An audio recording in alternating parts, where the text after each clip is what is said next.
Okay.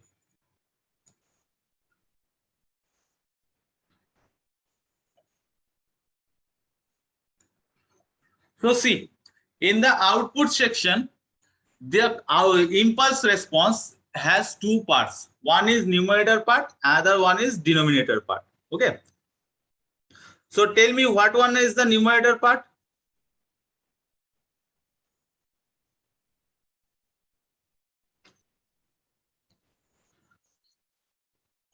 Which part is numerator part and which part is denominator part? Sir, YT numerator part and X denominator. Okay, good. That is numerator part and that is denominator part. Okay. If you will have any confusion regarding numerator and denominator, always remember that D for down. Okay. So down portion is denominator part and upper portion is numerator part. So suppose if n equal to 0, numerator part equal to 0, then what happened to h of z? That is 0 by x of z, which will give you resultant 0. Okay. And if denominator part is 0, then h of z will gives you, that is y of z by 0, that is infinite. Okay. So now I have to define the condition. कि एक numerator part को 0 ले रहे हो तो total h of z जो response है, impulse response, वो 0 हो जा रहा है. ठीक है. एंड डिनोमिनेटर पार्ट को अगर 0 ले रहे हो तो इंपल्स रेस्पॉन्स जो है वो इनफाइनाइट हो और अनडिफाइंड हो. Okay. So better write down undefined.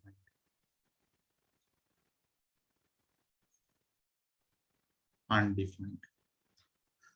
So the condition for which the entire impulse becomes 0 is known as zeros.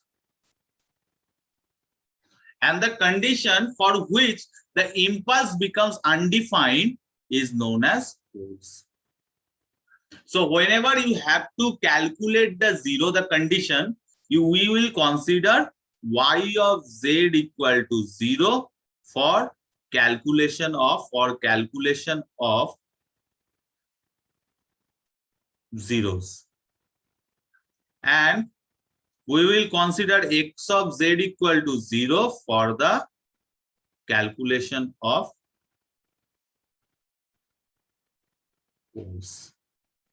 Now move to the example. Okay. So now we are moving to the example. Suppose the example is given y of n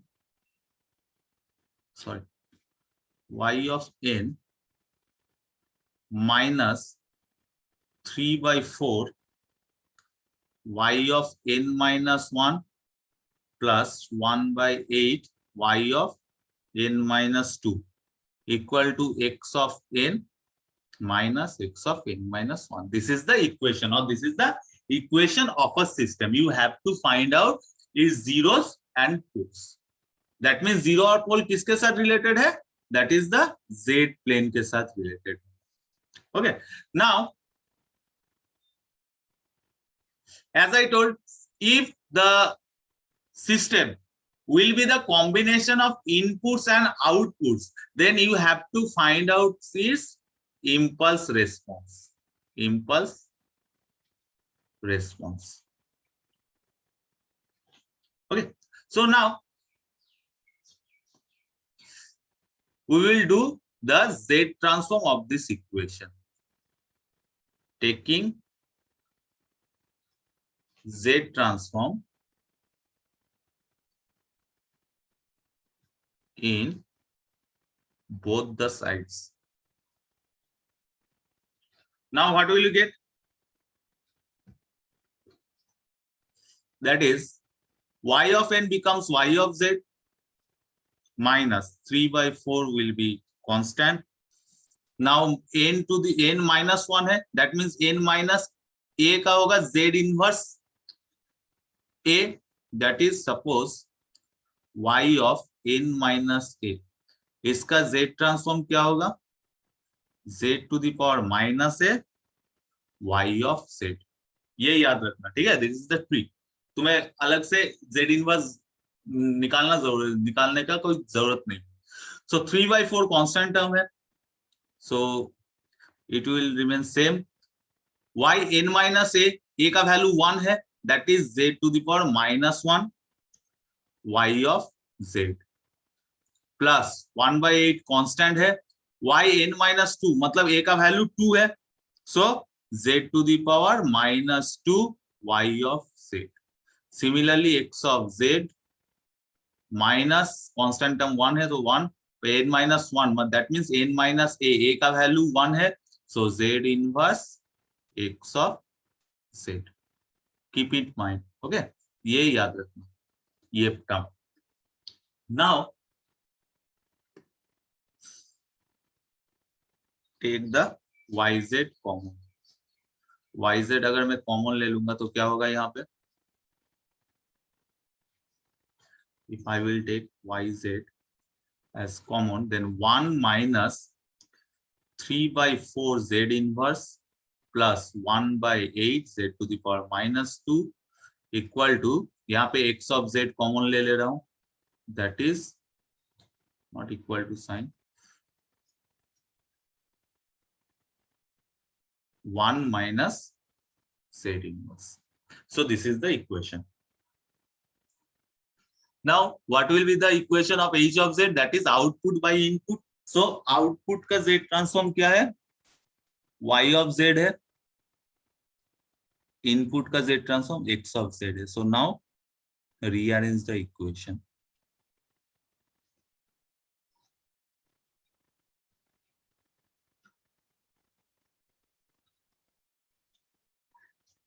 Okay, so your equation becomes this, and this is nothing but your output by input, which will gives you h of z. So now h of z can be written as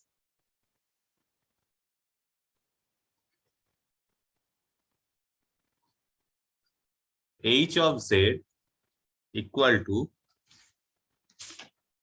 1 minus z inverse,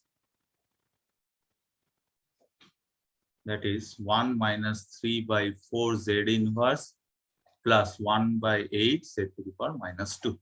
So it will gives you this. So now you can do one thing, just simplify. So ये हो जाएगा z into z minus 1 by z,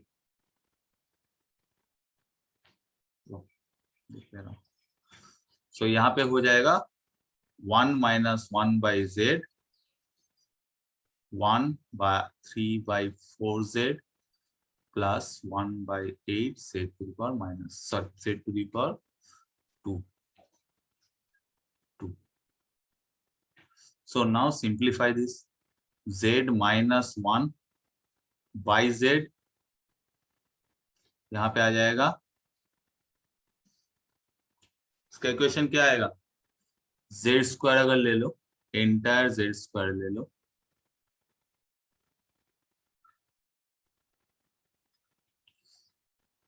तो ये आ जाएगा z square minus 3/4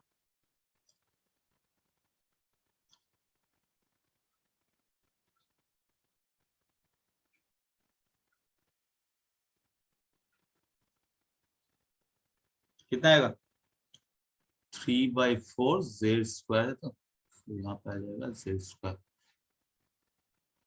4 z plus 1/8. So now simplify it, this z will cancel this one, so it will multiply with this, so z into z minus 1, that is z square minus 3/4 z plus 1/8. So now middle term factor, what will be the middle term factor,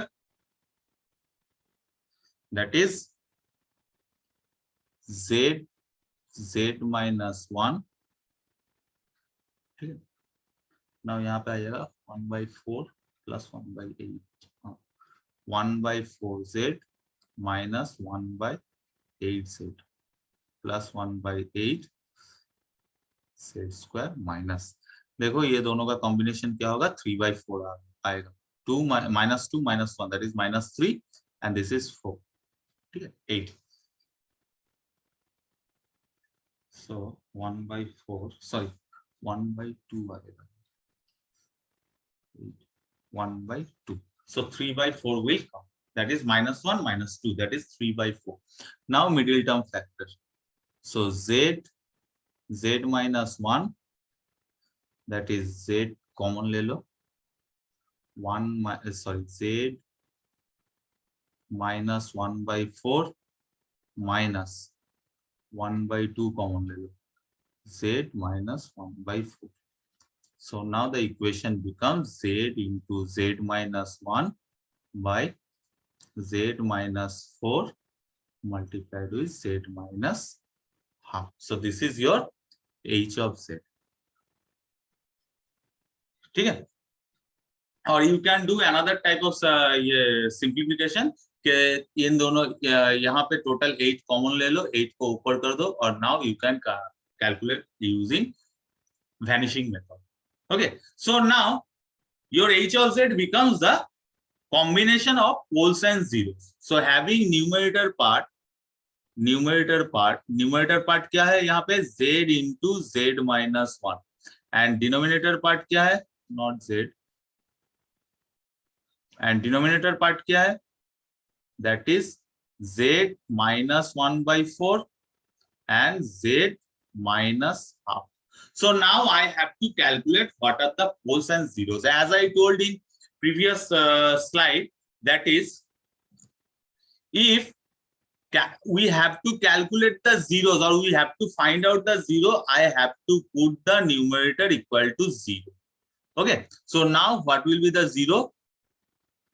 So zeros are numerator part equal to 0. So अगर numerator part equal to 0 रहेगा तो क्या होगा, equal to 0. So that means z equal to 0 or 1.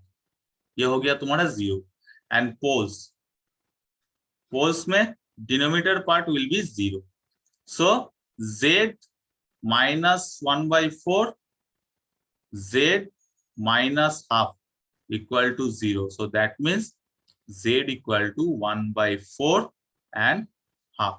So that is the zeros at 0 and 1 and poles at 1/4 and 1/2. Now I have to show or I have to represent the poles and zeros in z plane.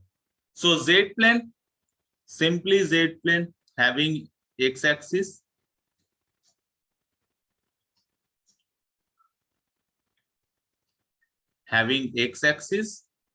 and y-axis.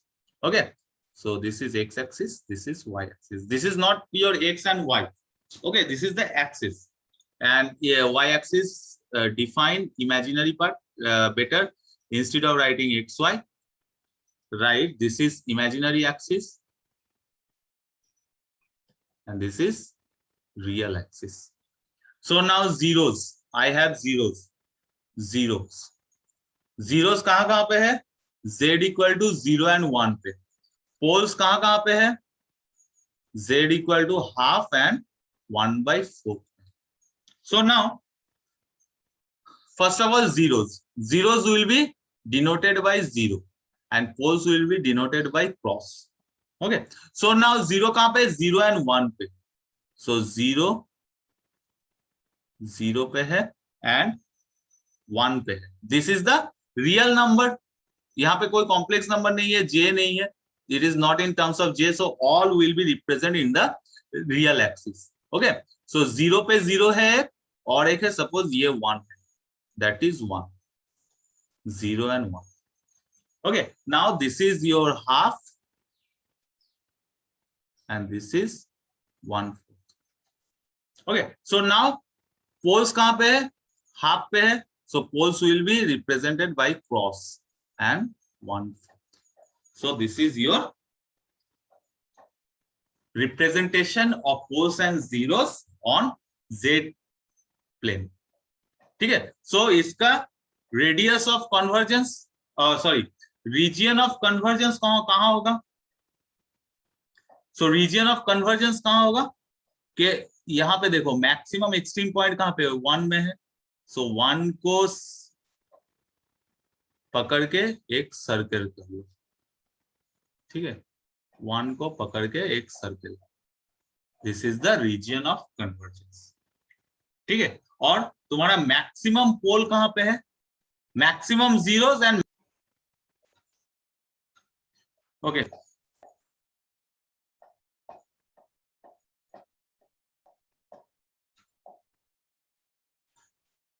So maximum zeros कहां पे है? That is 1 में है. तो 1 को लेके एक circle बनाओ. और मैक्सिमम पोल कहां पे है? That is 1/4. सो 1/4 को लेके एक सर्कल बनाओ. ओके, सो ये जो पोर्शन है, this is the region of convergence. Okay, got it? So I have to find out also, I can find out also the region of convergence.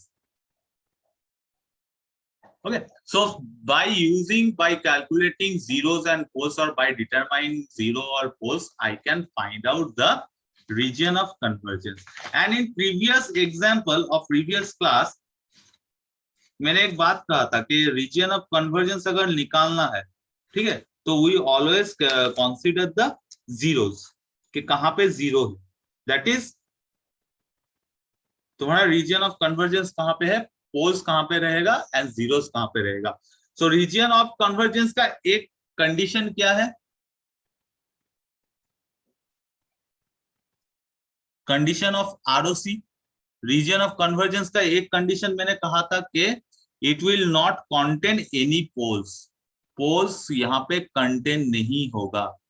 ठीक है, तो देखो इस रीजन पे तुम्हारा पोल्स कंटेन है. ठीक है, तो यहाँ पे तुम्हारा आरओसी नहीं होगा. सो आरओसी कहां पे होगा? देखो ये और इस पॉइंट के बीच में जो रीजन है, यहाँ पे हम कह सकते हैं एक भी पोल नहीं है. In between this there is no poles. So I can write in this area, since no poles is there, so I can say this is the region of convergence of your H of Z. Of your H of Z. Okay, so by using this method, you can find out the region of convergence, exact position of region of convergence. Again, you can find out this by yourself. I am giving you y of n equal to 5/6 y of n minus 1, y of n minus 2 plus x of n minus x of minus 1. You can find it. This is the assignment. And this region of convergence. Also region of convergence, poles and zeros. Okay, so 3 things you have to find out. And similarly, you will see that whenever you are going to find out region of convergence or poles and zero, you have to find out the Z transform. Now, Z transform क्या हो रहा है? एक plane है. ठीक है, इससे पहले हम और एक प्लेन के बारे में पढ़े थे, दैट इज एस प्लेन. और यू कैन से इसके पहले भी हम लोग पढ़े थे फोरियर ट्रांसफॉर्म और फोरियर सीरीज. ठीक है, सो नाउ फोरियर भी एक प्लेन है, जेड भी एक प्लेन है, दोनों अलग प्लेन है. So relationship between Fourier transform and Z transform, this is the one of the important part. ये तुम्हारा एग्जाम में या कहीं पे भी पूछ सकता है कि रिलेशन. ठीक है, तो इसके लिए क्या करना पड़ेगा? First of all I know h of z, the impulse response can be defined as n equal to -infinity to +infinity h of a z to the power -a. That is the normal Z transform. Okay, so now we also know that Z is nothing but the representation of this. That is the real number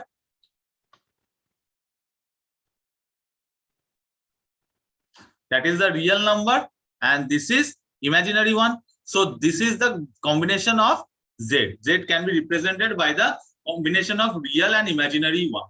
So R e to the power j omega is the Z. So now put this value in the equation.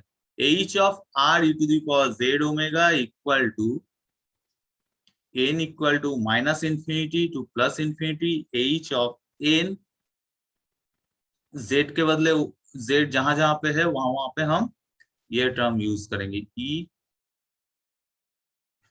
j omega to the power minus a. I can write this is not minus j, huh? Okay.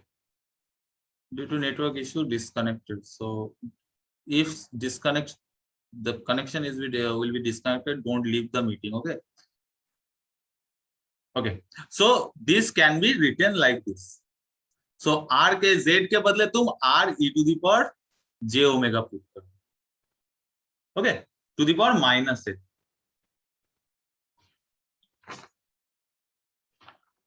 Now ये हो गया z transform.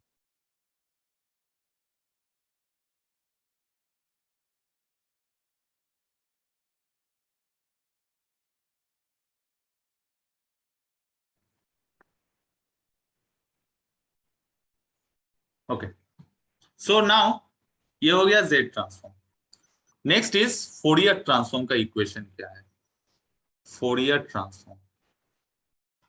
Fourier transform. Fourier transform का response क्या है? h of e to the power j omega equal to e to the power j omega equal to n equal to minus infinity to plus infinity h of n e to the power j omega n. Okay, so देखो मेरा z transform का equation मेरा from the previous slide क्या आ रहा है? h of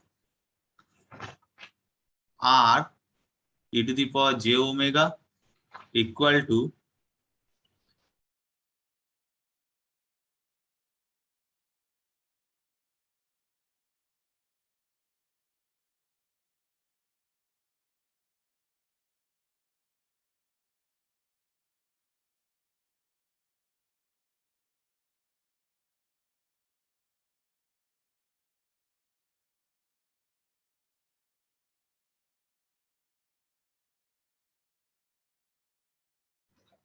n equal to minus infinity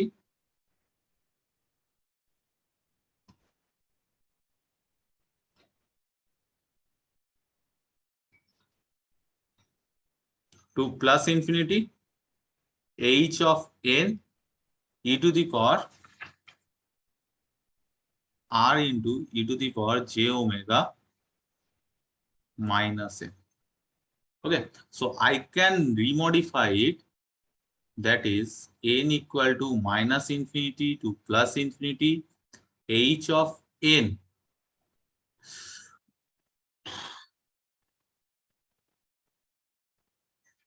equal to r e to the power j omega to the power minus 1 to the power n. ठीक है, ये लिख सकते हैं. ये सुनो, ये लिख सकते हैं कि नहीं?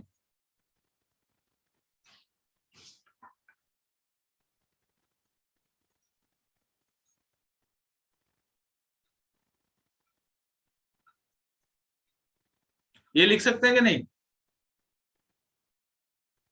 Yes, sir. Okay. So now I can write relation between Fourier transform and Z transform can be written as if, that is Fourier transform and Z transform can be related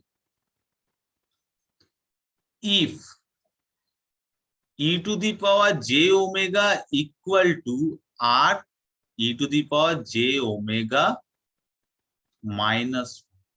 अगर ये इक्वल होता है then I can say they both are equal. So this is the Z transform. So you can write h of e to the power j omega is equal to h of z if e to the power j omega equal to r e to the power j omega to the power minus 1. That is the relationship between Fourier transform and Z transform. क्योंकि देखो, as I told, Z transform is the combination of real number and imaginary number, and where in other words, Fourier transform already represented in the complex number, that is e to the power j omega. Okay, so if and only if r e to the power j omega to the power minus 1 equal to e to the power j omega, then only your Fourier transform will be equal to or will be related to the Z transform. Okay, like तुम लोग अगर बोलेंगे कि second year EC student is equal to fourth year EC student, second year और fourth year EC student का relation कैसे होगा? That is second year EC and fourth year EC student का रिलेशनशिप कैसे होगा? ठीक है, how I can relate both this student. So second year EC equal to fourth year EC तभी possible होगा जब सेकेंड ईयर ईसी का subject equal to fourth year EC का सब्जेक्ट इक्वल.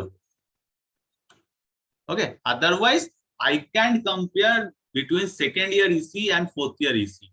दोनों अगर इक्वेट नहीं होगा, दोनों का स्केल कंपैरिजन स्केल अगर इक्वेट नहीं होगा, then I can't equate I can't make the relationship between second year EC and fourth year EC. ठीक है, एक ही स्केल में आने के बाद ही दोनों का कंपैरिजन होगा. फोरियर ट्रांसफॉर्म और जेड ट्रांसफॉर्म का रिलेशन कब एस्टैब्लिश होगा? If and only if e to the power j omega equal to r e to the power j omega minus 1, then only I can write both the Fourier transform will be equal to Z transform. That is the relationship between Fourier transform and Z transform. Okay, now next is inverse.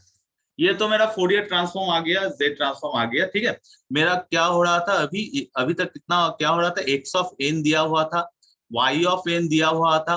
ठीक है, मैं इन लोगों का Z transform निकाल रहा था. सो x of z मिल रहा था, y of z मिल रहा था. From this I am getting h of z. Now h of z is a transform one. Now I have to find out the equation h of n क्या है. So उसके लिए क्या करना पड़ रहा है मुझे? Z ट्रांसफॉर्म से मुझे फिर से in the form of n, ठीक है, मुझे रिप्रेजेंट करना पड़ रहा था. सो फॉर दैट पर्पस मुझे पहले क्या हो रहा था? ये n के फॉर्मेट में है. I have to find out the corresponding Z transform. Now in this case मेरा Z transform है, मुझे क्या करना है? सिस्टम का इक्वेशन निकालना है. So this is known as inverse Z transform. Inverse Z transform. And inverse Z transform means you have to find out the equation from the given Z transform. And that inverse Z transform will be calculated in 4 ways. First one is very basic, long division method. Okay. Second one is partial fraction method.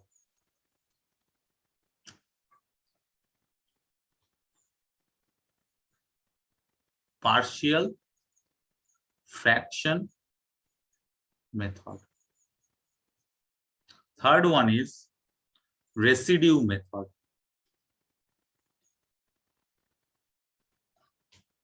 Fourth one is convolution method.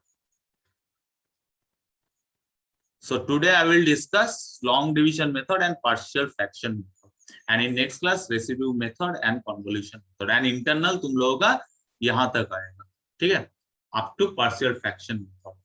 और clear cut आज जितना भी पढ़ाई हो रहा है वहीं तक तुम्हारा इंटरनल आएगा फ्रॉम द बिगिनिंग। ये नहीं कि फर्स्ट सेमेस्टर फर्स्ट इंटरनल के बाद से, from the beginning up to partial fraction method. Okay, so now long division method, though we are moving to the very first one, long division method. So as the name suggests, long and division, that means division process will be very long. Okay, so long division method will be considered.